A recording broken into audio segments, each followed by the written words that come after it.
शुभ मध्याह्न। जय जिनेन्द्र। हमारे चैनल के प्रोग्राम सरल समाधान में आज फिर आपका स्वागत है। इस प्रोग्राम के माध्यम से आपके द्वारा प्रेषित नई नई जिज्ञासाओं का समाधान किया जाता है। तो उन्हीं जिज्ञासाओं के क्रम में एक नई और इंटरेस्टिंग जिज्ञासा है कि केवल ज्ञानी की कितनी सामर्थ्य है, अर्थात जो केवल ज्ञान है उसकी समझ कितनी होती है, और क्या केवल ज्ञान में षड्गुणी हानि वृद्धि रूप जो परिवर्तन होता है वह होता है नहीं होता, अर्थात केवल ज्ञान में षड्गुणी हानि वृद्धि होती ही या नहीं होती। और जो केवल ज्ञान है इसकी सामर्थ्य क्या है, कितनी चीजों को केवल ज्ञान जानता है। एक बार केवल ज्ञानी बन गए तो हम कितनी वस्तुओं का ज्ञान, कितनी द्रव्य का ज्ञान कर पाएंगे, ये जिज्ञासा है। इसका समाधान करेंगे। वीडियो अंत तक देखना है, बीच में पॉज नहीं करना। पॉज करेंगे अर्थात रुक के आगे चले जाएंगे तो आपको पूरी बात समझ में नहीं आएगी। यदि आप बीच में रुकने ही वाले हैं तो वीडियो को नहीं देखिए, अंत तक देखेंगे तो पूरी बात समझ में आएगी। इसलिए वीडियो को बीच में ना रोक कर अंत तक जरूर देखें। तो देखिए इसका समाधान करते हैं। देखिए समाधान। केवल ज्ञानी की सामर्थ्य अनंत लोगों को एक साथ जानने की होती है, अर्थात विद्वान जैसे यह लोक है इस लोक को जानता है, इसी तरह केवल ज्ञान अनंत लोकों को तथा ऐसे सभी अनंत लोकों में जितनी पदार्थ हैं, जीव हैं, उन सभी पदार्थों को एक साथ एक कण में जानने की शक्ति होती है। केवल ज्ञानी अनंत को अनंत रूप में और असंख्यात को असंख्यात रूप में जानता है। ये बात नोट करने की है। जो वस्तु अनंत रूप में है उस वस्तु को अनंत रूप में जानेगा, और जो वस्तु असंख्यात रूप में उसको असंख्यात रूप में उसका ज्ञान वहां पर होता है। इसलिए किसी भी द्रव्य की प्रथम और अंतिम पर्याय ज्ञान का विषय नहीं होती, क्योंकि किसी भी द्रव्य की प्रथम और अंतिम पर्याय नहीं होती। और जब वो पर्याय है ही नहीं, अर्थात जो ज्ञेय ही नहीं है, उसका ज्ञान कैसे हो सकता है। अर्थात प्रथम और अंतिम पर्याय को केवल ज्ञानी नहीं जानता। और जो बात यहाँ पर रही कि केवल ज्ञान में षड्गुणी हानि वृद्धि रूप होती है नहीं होती, तो इसका हम बताएं। केवल ज्ञान में षड्गुणी हानि रूप किसी प्रकार की हानि और वृद्धि नहीं होती। यह ज्ञान तो अनंत काल तक एक सा ही बना होता है, अर्थात कभी ये कम नहीं होता, बढ़ता नहीं है। यदि आप सोचे कि अभी भगवान को केवल ज्ञान हुआ, किसी जीव को केवल ज्ञान हुआ, कुछ साल बाद उसको जो केवल ज्ञान है बढ़ जाएगा अथवा वह केवल ज्ञान घट जाएगा, तो ऐसा नहीं है।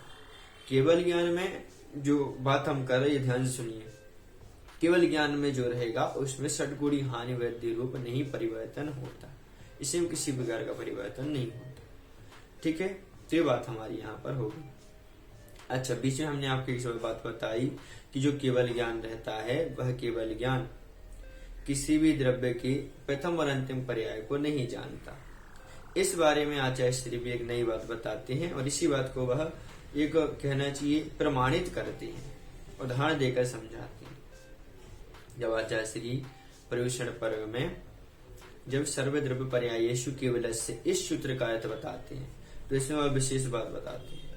और इस बात को हमने अपने तत्वासुध जब ग्रंथ पढ़ाया था, वहां पर भी आपको पूरी डिस्कस करके बहुत बड़ी क्लास बताकर पूरी बात को बताया था कि आचार्य श्री पहले कैसे अर्थ लेते थे और बाद में कैसा अर्थ लेना उन्होंने प्रारंभ कर दिया, और उसके बाद उन्होंने इस अर्थ को लगाना कैसे बताया कि पहली और अंतिम पर्याय नहीं होगी। देखिए, पहले आचार्य श्री अर्थ लगाते थे सर्वद्रव्य पर्यायेषु केवलस्य। सर्वद्रव्य सभी द्रव्यों की, पर्यायेषु और पर्यायों की, अर्थात पर्यायों में जिसका विषय था, जिसका ज्ञान होता है, उसका नाम केवल ज्ञान है। अर्थात आचार्य श्री कहते हैं जो ज्ञान सभी द्रव्यों की, सभी द्रव्यों को और सभी पर्यायों को जानता है, द्रव्यों की सभी पर्यायों को जानता है, उसका नाम केवल ज्ञान है। सभी द्रव्यों को भी जानेगा और सभी पर्यायों को भी जानेगा। ये परिभाषा पहले बताते थे। फिर आचार्य श्री ने एक नई परिभाषा बनाने लगे।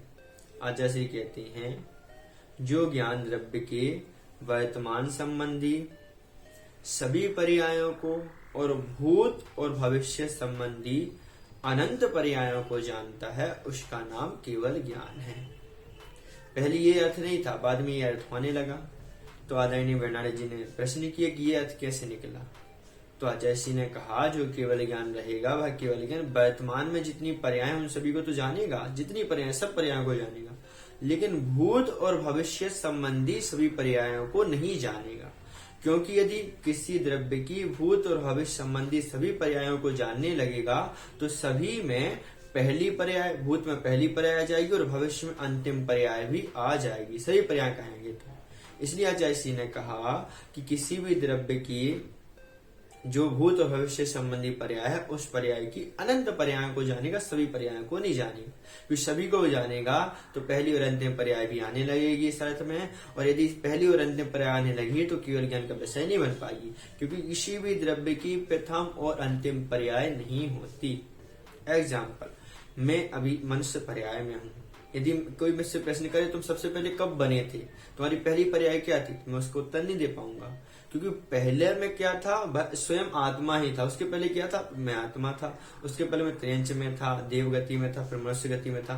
तो गतियां चेंज होते जा रही, जो आत्मा है वह सत रूप में है। पहली और अंतिम पर्याय क्या होगी इसके बारे में हम नहीं बता सकते। हम सम्यक दृष्टि, एक दिन हम जाकर मोक्ष को प्राप्त होंगे। तो मोक्ष को प्राप्त हो जाएंगे तो क्या हमारी आत्मा खत्म हो जाएगी? नहीं, वहां पर आत्मा जाकर शुद्ध हो जाएगी। तो अंतिम पर्याय के बारे में कैसे आप बता सकते हो?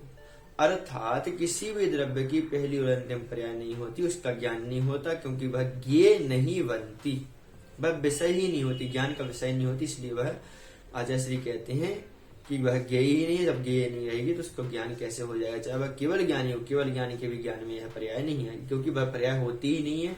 जिसका अस्तित्व नहीं है उस पर्याय का ज्ञान नहीं होगा। तो हमने आपके लिए इस क्लास में बताया कि केवल ज्ञान की कितनी सामर्थ्य है। ये हमारी एक जिज्ञासा थी। तो हमने आपको बताया केवल ज्ञान का सामर्थ्य सभी जो द्रव्य है, जो लोक है, उन लोक को, सभी लोगों को, अनंत लोगों को एक साथ जानने की होती है। अर्थात जो विद्वान में ये जो लोक है, इस लोगों को और ऐसे ही जो अनंत लोक आ जाए ऐसे लोगों को तथा इन सभी को एक साथ जानने की सामर्थ्य केवल ज्ञान की एक किरण में होती। एक किरण ही उसका ज्ञान कर लेती है। अतः सभी लोग को वह जाना करता, अनंत लोग भी आ जाए तो उसको वह जानता है। और हमने आपको बताया कि केवल ज्ञान अनंत को अनंत रूप में जानता है और असंख्यात को असंख्यात रूप में जानता है। जो पर्याय हमने आपको बताई, किसी भी द्रव्य की पहली और अंतिम पर्याय नहीं होती, क्योंकि आचार्य ने कहा कि जो केवल ज्ञान रहेगा वह केवल ज्ञान द्रव्य की प्रथम और अंतिम पर्याय को, अर्थात जो अनंत पर्याय और अनंत पर्याय को जानता है। अर्थात जो केवल ज्ञान रहेगा वह केवल ज्ञान द्रव्य की भूत और भविष्य संबंधी अनंत पर्याय को जानता है। अनंत पर्याय को अनंत रूप में जानता है केवल ज्ञान। अनंत को असंख्यात रूप में नहीं जानेगा, असंख्यात को अनंत रूप में नहीं जानेगा। तो अनंत को अनंत रूप में जानता है और संख्यात को संख्यात रूप में जानता है। इसलिए कहा कि किसी भी द्रव्य की जो भूत और भविष्य संबंधी रहेंगी, पहली और अंतिम पर्याय है, उस पर्याय को नहीं जानता, क्योंकि उसका यह विषय ही नहीं है, ज्ञेय रूप में नहीं होती। जब ज्ञेय रूप में नहीं रहेगी तो उसको ज्ञान कैसे हो जाएगा? ये आपको बात समझ में आएगी। और दूसरी बात, यदि आप कहीं ज्ञान पहली और अंतिम पर्याय को नहीं जानते तो अधूरा हो गया। ये बात भी अधूरे को नहीं दर्शाएगी। अधूरा नहीं है, क्योंकि जब वो ज्ञेय नहीं है तो उसका ज्ञान कैसे हो जाएगा? और इस संबंध हमने आपको बताया था कि इस केवल ज्ञान में षटगुणी हानि रूप कोई ह्रास और वृद्धि होती है नहीं होती। तो हमने आपसे कहा केवल ज्ञान में षटगुणी हानि वृद्धि रूप ना तो ह्रास होता है ना उसमें वृद्धि होती है। यह ज्ञान तो हमेशा एक समान रहता है। हमेशा कैसा रहेगा? एक समान, कभी घटेगा नहीं, कभी बढ़ेगा नहीं। ये केवल ज्ञान का स्वभाव है, ये केवल ज्ञान का कहना चाहिए नेचर है। ठीक है, तो इस क्लास हमारी इतना ही। वीडियो अच्छी लगती तो आपको लाइक करना जरूर है।